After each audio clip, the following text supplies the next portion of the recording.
இன்னைக்கு நம்ம பார்க்க போற கிரைம் ஃபைல் கேரளாவில் வர்க்கலாவில் நடந்த ஒரு அதிர்ச்சியான உண்மை சம்பவம். 2013 நடந்த இந்த விஷயம் அந்த ஊர் மக்கள் மத்தியில் இன்னைக்கு வரைக்கும் ஆறாத வடுவாக தான் இருக்கு. இந்த கதையோட ஆரம்பமே ஒரு சின்ன கிராமத்தில் இருக்கிற ஒரு அழகான வீட்டில இருந்து ஆரம்பிக்குது. அந்த வீட்டில் ஷெரீனா அவங்க மாமனார் மாமியாரோட வாழ்ந்துட்டு வராங்க. ஷெரீனாவோட ஹஸ்பண்ட் துபாயில வேலை பார்த்துட்டு இருக்காரு. அன்னைக்கு விடிய கால நேரம், ஊரே அமைதியா தூங்கிட்டு இருக்கு. ஆனா திடீர்னு அந்த வீட்டுல இருந்து காப்பாத்துங்க, திருடன் திருடன்னு அந்த வீட்டுல இருந்து ஒரு சத்தம் வருது. அக்கம் பக்கத்துல இருக்கவங்க பதறி போய் ஓடி வந்து பாக்குறாங்க. வந்து பார்த்தப்ப வாசல்லையே அந்த வீட்டு பெரியவங்க 2 பேரும் ரத்த வெள்ளத்துல பிணமா கிடக்குறாங்க. அவங்க மருமக ஷெரீனா மட்டும் ரூம்ல கை காலெல்லாம் துணியால் கட்டப்பட்ட நிலையில வாயில பிளாஸ்டிக் ஓட்டப்பட்டு அழுதுட்டு இருக்காங்க. ஊர் மக்கள் அவங்கள மீட்டு உடனே போலீஸ்க்கு தகவல் கொடுக்குறாங்க. போலீஸ் ஸ்பாட்டுக்கு வராங்க. அந்த இடத்த பார்த்தாலே கொடூரமா இருக்கு. ஆனா அங்க வந்து இன்ஸ்பெக்டருக்கு ஒரு சில விஷயங்கள் இடிக்க ஆரம்பிக்குது. முதல்ல கொள்ளையர்கள் வந்திருந்தா பீரோ உடைச்சிருக்கணும், நகைகளை எடுத்துட்டு போயிருக்கணும். ஆனா பீரோ அப்படியே இருக்கு. 2வது, வீட்டின் கதவுகள் எதுவும் பலவந்தமா உடைக்கப்படல. அப்போ திருடங்க எப்படி உள்ள வந்தாங்க? ஷெரீனாட்ட போலீஸ் கேட்டப்போ 3 பேர் ஓமணி போட்டு ஜன்னல் வழியா வந்தாங்க. என்னை கட்டி போட்டு மாமனார் மாமியாரை கொண்டுட்டாங்கன்னு சொல்றாங்க. ஆனா அந்த ஜன்னல் ஒரு மனுஷன் உள்ள நுழைய முடியாத அளவுக்கு சின்னதா இருந்துச்சு. போலீஸ் மோப்ப நாயை வரவழைக்கிறாங்க. அந்த நாய் வீட்டுக்குள்ள சுத்திட்டு நேரா மெயின் ரோடு வழியா ஒரு டீ கடையில போய் நிக்குது. அந்த டீ கடைக்காரர்கிட்ட விசாரிக்கும் போது தான் இந்த கேஸோட முதல் பெரிய திருப்பம் கிடைக்குது. இன்ஸ்பெக்டர் அந்த கடைக்காரர்கிட்ட ரொம்ப சீரியஸா விசாரிக்கிறாரு. காலையில இங்க யாராவது விசித்திரமா வந்தாங்களான்னு கேட்குறப்ப அந்த கடைக்காரர் ஒரு முக்கியமான விஷயத்த சொல்றாரு. ஆமா சார், விடிய காலை 5:30 மணிக்கு ஒரு பையன் பஸ்ஸுக்காண்டி வந்து நின்னான்னு சொல்றாரு. அவன் பார்க்கறதுக்கு ரொம்ப பதட்டமா இருந்தான், முகமெல்லாம் வேர்த்து போயிருந்ததுன்னு சொல்றாரு. முக்கியமாக அவன் பக்கத்தில் போனப்போ ஆஸ்பத்திரியிலேருந்து வர மருந்து வாசனை வந்துச்சு சார்னு ஒரு குழுவை கொடுக்குறாரு. அந்த பையன் மெடிக்கல் ஃபீல்டில் இருக்க ஒரு பையனாக தான் இருக்கணும்னு போலீஸ் சஸ்பெக்ட் பண்ணுறாங்க. உடனே போலீஸ் அந்த 5:30 மணி பஸ் டிரைவரையும் கண்டக்டரையும் தொடர்பு கொள்கிறாங்க. அவங்க கிட்ட விசாரித்தப்போ ஆமாம் சார், அந்த ஸ்டாப்பில் ஒரு பையன் ஏறினா அவன் கையில் ஒரு கருப்பு கலர் பேக் இருந்துச்சுன்னு சொன்னாங்க. ஆனால் அவன் கொஞ்சம் தூரம் தள்ளி இருக்கிற பாலக்கோடு பாலத்துக்கு முன்னாடியே இறங்கிட்டதா சொல்கிறாங்க. இன்ஸ்பெக்டர் ஒரு டீமை அந்த பாலத்து பக்கம் அனுப்புறாரு. அங்கே இருக்கிற புதர்களுக்குள்ளே தேடி பார்க்குறப்போ ஒரு கருப்பு கலர் டிராவல் பேக் கிடைக்கிது. அதை திறந்து பார்த்த போலீஸ்க்கு பெரிய அதிர்ச்சி. அதுக்குள்ள ரத்தம் படிஞ்ச ஒரு சட்டை, கிளவுசஸ், அப்புறம் மெடிக்கல் எக்யூப்மெண்ட்ஸ்லாம் இருக்குது. ஆனால் இதெல்லாம் விட முக்கியமான விஷயம், அந்த பேக்குள்ள ஒரு மொபைல் ஃபோன் இருக்குது. அந்த ஃபோனை ஆன் பண்ணி பார்த்தப்போ அது லாக் ஆகிருக்கு. இருந்தாலும் போலீஸ் அந்த சிம் கார்டு எடுத்து கால் ரெக்கார்ட்ஸை செக் பண்ணுறாங்க. இங்கே தான் இந்த கேஸோட கதையே மாறுது. அந்த ஃபோன்ல இருந்து நைட்டு 12 மணிலேருந்து காலையில் 3 மணி வரைக்கும் ஒரே ஒரு நம்பருக்கு 15 தடவைக்கு மேலே கால் போயிருக்கு. அந்த நம்பர் அந்த வீட்டு மருமக ஷெரீனாவோடது. அது மட்டும் இல்லாமல் அந்த பையனோட டவர் லொக்கேஷன் செக் பண்ணப்போ அந்த கொலை நடந்த அதே நேரத்தில் அந்த பையன் வீட்டுக்குள்ளே தான் இருந்தான்னு உறுதியாச்சு. இன்ஸ்பெக்டருக்கு இப்போ புரிஞ்சு போச்சு, இது கொள்ளையர்கள் பண்ண வேலை இல்லை, உள்ளேருந்து யாரோ ஒருத்தர் கதவை திறந்து விட்டு பண்ண பிளான்னு. இப்போ போலீஸோட மொத்த பார்வையும் ஷெரீனா மேலே திரும்புது. போலீஸ் இப்போ ஷெரீனாவை தனியாக ஒரு ரூமில் கூப்பிட்டு விசாரிக்க ஆரம்பிக்கிறாங்க. முதல்ல ஷெரீனா அதே பழைய கதையை தான் சொல்கிறாங்க. ஐயோ சார், எனக்கு எதுவுமே தெரியாது, நான் ரொம்ப பயந்துட்டேன்னு அழுதுகிட்டே நடிக்கிறாங்க. ஆனால் இன்ஸ்பெக்டர் அந்த பேக்லேருந்து கிடச்ச ஃபோனை டேபிள் மேலே வைக்கிறாரு. ஷெரீனா, இந்த ஃபோன்லேருந்து உன் நம்பருக்கு 15 தடவை கால் போயிருக்கு. நீயே அவன்கிட்ட மணிக்கணக்காக பேசியிருக்க. ஒரு அந்நியன் எதுக்கு உன்கிட்ட பேசணும்? இந்த அக்ஷய் வினோத் யாருன்னு அந்த ஃபோனில் அந்த ஃபோட்டோவை காமிக்கிறாரு. அந்த ஃபோனில் அந்த ஃபோட்டோவை பார்த்ததும் ஷெரீனாவோட முகம் வெளுத்து போகுது. அவங்க கிட்டேருந்து எந்த பதிலும் வரல. போலீஸ் அவங்க பாணியில் விசாரிக்க ஆரம்பித்ததும் ஷெரீனா மெல்ல மெல்ல உண்மையை உரைக்கிறாங்க. ஆமாம் சார், எனக்கு வினோத்துக்கும் பழக்கம் இருந்தது தான். ஆனால் அவன் கொலை பண்ணுவான்னு நினைக்கலன்னு மறுபடியும் சமாளிக்க பார்க்குறாங்க. ஆனால் போலீஸ் சிம் கார்டு தகவல்களை வச்சு 2 பேரும் கடந்த 1 வருஷமாக போட்ட ரகசிய திட்டங்களை அக்குவேர ஆணிவேராக எடுத்து வைக்கிறாங்க. அப்போதான் அந்த அதிர்ச்சியான உண்மை தெரிய வருது. ஷெரீனாவுக்கும் நர்ஸா வேலை பார்க்குற வினோத்துக்கும் இடையில இருந்த ரகசிய உறவு ஷெரீனாவோட மாமனார் மாமியாருக்கு தெரிஞ்சு போயிருக்கு. அதனால அவங்கள கண்டிக்க ஆரம்பிச்சிருக்காங்க. இதனால ஆத்திரமான ஷெரீனா வினோத் கிட்ட சொல்லி, அவங்க இருந்தா தானே நமக்கு தொல்லை, அவங்கள முடிச்சுட்டா மொத்த சொத்து நமக்கே வரும்னு ஆசையை காட்டியிருக்காங்க.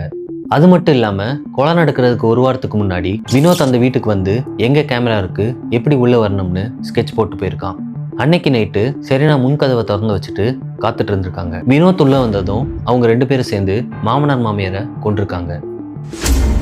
கொலை நடந்ததுக்கு அப்புறம் தானும் ஒரு பாதிக்கப்பட்டவ மாதிரி காட்டுறதுக்காக வினோத்தை விட்டு தான் கை கால்களை கட்ட சொல்லியிருக்காங்க.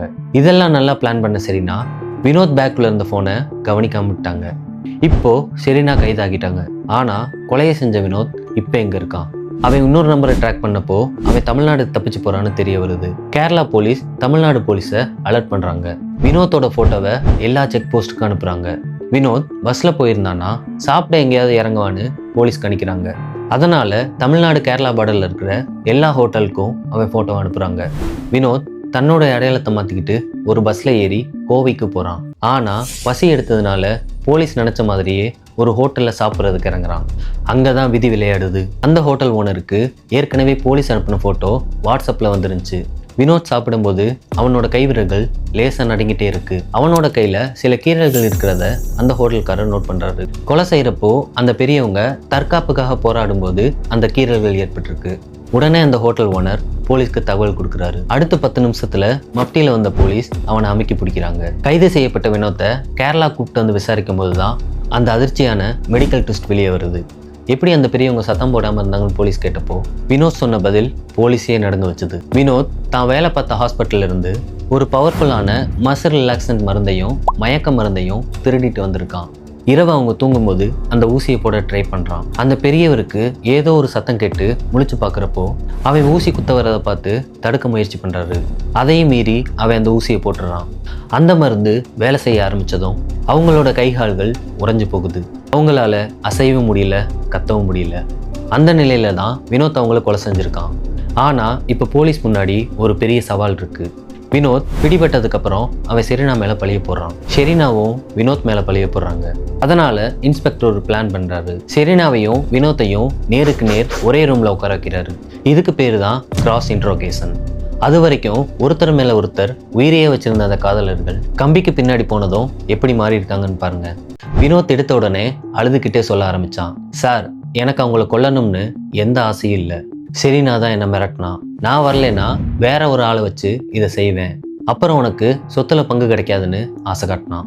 அவ அப்படி சொன்னனால தான் நான் இதை செஞ்சேன்னு மொத்த பழியும் தூக்கி செரீனா மேலே போடுறான். இதை கேட்டதும் செரீனா கோவம் வந்துருச்சு. நீயா தானே என்கிட்ட வந்து ஓ மாமனார் மாமியாரை முடிச்சிட்டா நாம சந்தோஷமா இருக்கலாம்னு சொன்னேன். இப்போ என் மேலே பழிய போறியான்னு கத்துறாங்க. வினோத் உடனே அப்போ அந்த மயக்க மருந்தையும் ஊசியையும் கொண்டு வர சொன்னது யாரு? நைட்டு கதவை திறந்து வச்சது யாரு? எல்லாம் நீதானன்னு திருப்பி கேட்டான். அவங்க 2 பேரும் சேர்ந்து அவங்கள கொல்ல பிளான் போட்ட மெசேஜ்களை போலீஸ் படித்து காமிக்கிறாங்க. அவங்கள எப்படி முடிக்கணும், எந்த இடத்துல குத்தணும்னு இவங்க பேசின ஒவ்வொரு கொடூரமான வார்த்தையும் கோர்ட்டில் இவங்களுக்கு எதிராக திரும்பிச்சு. இன்ஸ்பெக்டருக்கு ஒரு விஷயம் தெளிவாக புரிஞ்சுது. 2 பேருமே சேர்ந்து தான் இந்த பிளானை பண்ணியிருக்காங்க. செரீனாவுக்கு சொத்து மேலே ஆசை, வினோத்துக்கு செரீனா மேலே ஆசை. இந்த 2 பேரோட பேராசைகளை சேர்ந்து 2 அப்பாவி உயிர்களை பறிச்சிருச்சு.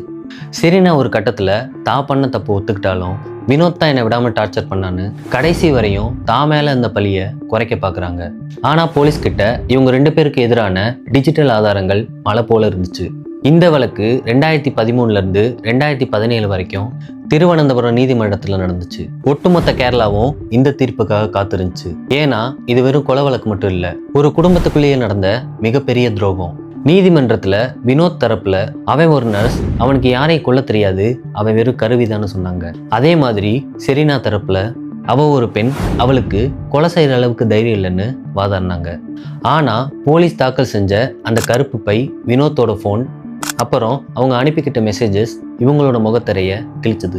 முக்கியமாக கொலை நடந்த நேரத்தில் அவனோட ஃபோன் சிக்னல் வீட்டுக்குள்ளே இருந்ததை சைபர் ஃபாரன்சிக் மூலமாக போலீஸ் நிரூபித்தாங்க. எல்லா ஆதாரங்களையும் பார்த்த நீதிபதி இது திட்டமிடப்பட்ட மிக கொடூரமான கொலை அப்படின்னு சொல்லி இவங்களுக்கு இரட்டை ஆயுள் தண்டனை கொடுக்குறாரு. தீர்ப்பு வந்தப்போ செரீனா கோர்ட்லயே மயங்கி விழுறாங்க. செரீனாவோட கணவர் நில குலைஞ்சு போயிட்டாரு. தான் உயிரையே வச்சிருந்த மனைவி தான் பெத்தவங்களையே கொண்டிருக்கான்னு தெரிஞ்சப்போ அவரால் தாங்கிக்க முடியல. இன்னைக்கு செரீனாவும் வினோத்தும் தங்களுடைய இளமை காலத்தை தொலைச்சிட்டு கம்பி எண்ணிட்டு இருக்காங்க. ஒரு நிமிஷம் பேராசைக்காகவும் தவறான காதலுக்காகவும் 2 உயிர்களை பறிச்சு ஒரு அழகான குடும்பத்தை சிதைச்ச இந்த 2 துரோகிகளுக்கும் கிடைச்ச சரியான தண்டனை அப்படின்னு இன்னைக்கு ஊர் மக்கள் பேசுறாங்க. இந்த சம்பவத்திலிருந்து நாம தெரிஞ்சுக்க வேண்டியது ஒண்ணுதான். தப்பு செய்யறவங்க எவ்வளவுதான் புத்திசாலித்தனமா பிளான் பண்ணாலும் ஏதோ ஒரு இடத்துல சின்னதா தப்பு பண்ணுவாங்க.